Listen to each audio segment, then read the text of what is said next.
Attack చేస్తూనే ఉంటుందండి. అది టిబెట్ విషయంలో అలాగే దలైలామా విషయంలో నెహ్రూ కరెక్ట్గానే వ్యవహరించారా అంటే ఏం చెప్తారు?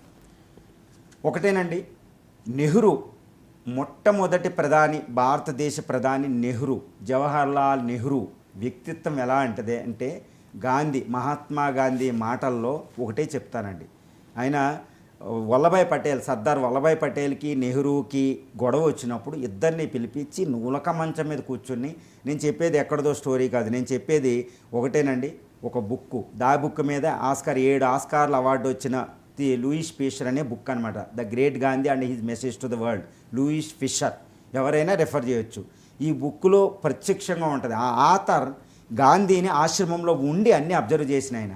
ఆ మాట్లాడేటప్పుడు కూడా ఆ ప్రాంతం అక్కడే ఉన్నాడంట ఆ లూయిస్ ఫిషర్. ఆయన చెప్తాడనమాట, అంటే ఈ జవహర్లాల్ నెహ్రూ వల్లభాయ్ పటేల్ దెబ్బలాడుకుంటే ఇద్దరిని పిలిపించి, నువ్వు హోమ్ మినిస్టర్గా పనిచేస్తావు, హోమ్ మినిస్టర్గా నీ బాధ్యత విశిష్టమైనది, నీకు ఉన్నది వీరత్వం ఉంది, నువ్వు అదే చెయ్యి. నెహ్రూని నేను ఎందుకు సెలెక్ట్ చేశానంటే, నెహ్రూకి వండర్ఫుల్ అవగాహన ఉంటుంది ఏది, భారతదేశ సంస్కృతి మీద. ఆయన వెస్టర్న్లో చదివొచ్చాడు, ఈస్టర్న్ సంస్కృతి నేర్చుకున్నాడు. ఇప్పుడు భారతదేశాన్ని ప్రపంచంతో ఐక్యం చేయాలి. 1500 సంవత్సరాల తర్వాత మళ్ళీ మనల్ని ఏలుకోవడం మొదలుపెట్టాం, ట్విస్ట్ విత్ డెస్టినీ లాగా, మీరిద్దరూ సహకరించుకోండి అంటారు. అన్న తర్వాత గాంధీ 1900 ఎప్పుడు చనిపోతారు మనకు గుర్తుంది, 1948 జనవరి 13. 1948 జనవరి నుండి వల్లభాయ్ పటేల్ చనిపోయే 1957, 56 వరకే మళ్ళీ వల్లభాయ్ పటేల్ నెహ్రూ దెబ్బలాడుకోరండి. కాబట్టి వల్లభాయ్ పటేల్ మధ్య నెహ్రూ మధ్యన వివాదం లేదు. ఎందుకంటే ఇద్దరు స్టాన్స్ సపోర్టర్స్ ఆఫ్ గాంధేయవాదులు. వాళ్ళు అద్భుతంగా భారతదేశాన్ని నిర్మిస్తారు, చాలా ఈరోజు ఉంది. అందువల్ల వల్లభాయ్ పటేల్కి నెహ్రూ మధ్యన ఎటువంటి ప్రాబ్లం లేదు. వాళ్ళు సహకరించుకోవడంలో భారతదేశం మనం ఎలా ఉన్నాం. 562 సంస్థానాలు, నిజాం సంస్థానం లాంటిది జమ్మూ అండ్ కాశ్మీర్ లోపల పెట్టి వాళ్ళు ఎలా చేయాలో వాళ్ళు వ్యూహాత్మకంగా ముందుకెళ్ళిపోయారు, భారతదేశాన్ని అద్భుతంగా నిర్మించారు వాళ్ళు. ఇప్పుడు ఈ జవహర్లాల్ నెహ్రూ దలైలామాకి పునరావాసం ఇవ్వడం అనేది భారత సంస్కృతి ప్రకారం అక్షరాల 100కి 100% కరెక్ట్.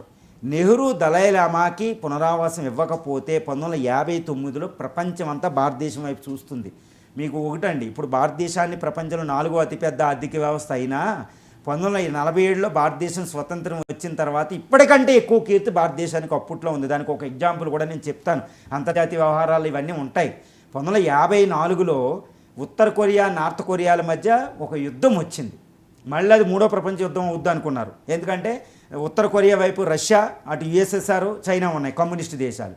ఒక దక్షిణ కొరియా వైపు అమెరికా, పశ్చిమ దేశాలు ఉన్నాయి. మళ్ళీ చాలా ప్రమాదం అనమాట. అలాంటి సమయంలో ప్రపంచమంతా ఐక్యరాజ్య సమితితో పాటు అందరూ కలిసి నెహ్రూని 2 దేశాల మధ్య సంధికి కుదిర్చారు.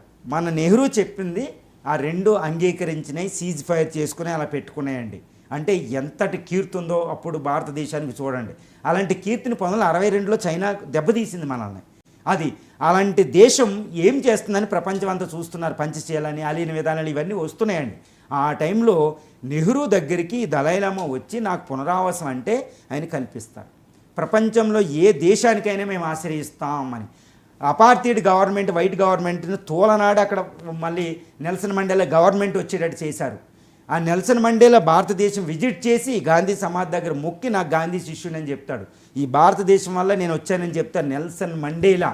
అప్పుడులో గుర్తుపెట్టుకోండి, అది భారత ప్రధాని. భారత సంస్కృతిని తూచా తప్పక అమలు జరిపే వ్యక్తి నెహ్రూ దలైలామాకి ఆశ్రయం ఇవ్వడం అనేది 100కి 100% నా అభిప్రాయం ప్రకారం, అందరి అభిప్రాయం ప్రకారం కరెక్టే. అది భారతదేశం ఫాలో అవుతున్న అతిథి దేవో భవ. అతిథి కోసం రామధర్మం చెప్తారన్నమాట. హనుమంతుడే రాముడే యుద్ధం చేయవలసి వస్తుంది అతిథి వస్తే, కృష్ణ అర్జునులే యుద్ధం చేయవలసి వస్తుంది. గుర్తుపెట్టుకోవాలి, హనుమంతుడే రామనామంతో యుద్ధం చేస్తాడండి. అతిథి దేవో భవకి అది ఇవ్వాలి, లేకపోతే రాముడు భక్తుడని హనుమంతుడు అనిపించుకోడు. అది మనం గుర్తుపెట్టుకోవాలి. సాక్షాత్తు పురుషోత్తముడే అతిథిగా వచ్చిన, అంటే ఎలా కిడ్నాప్ చేయించి వచ్చిన ఒలింపియా అనే అలెగ్జాండర్ మదర్నే గౌరవించి పంపుతాడు, పట్టు బట్టలు అన్నీ ఇచ్చి. అది భారత సంస్కృతి, అతిథి దేవోభవ. ఎవరికైనా ఆశ్రయం ఎత్తది. కొన్ని కోట్ల మంది భారతదేశం వచ్చి ఇక్కడ స్థిరవాసం ఏర్పరచుకున్నారు. సో ఇది భారతదేశ సంస్కృతి ప్రకారం నెహ్రూ ఇవ్వడం అనేది 100కి 1000, 1,00,000 రెట్లు, అన్ని రెట్ల ప్రకారం కరెక్టేనండి. ఎంజీ రావు గారు, నెహ్రూ అప్పుడు దళ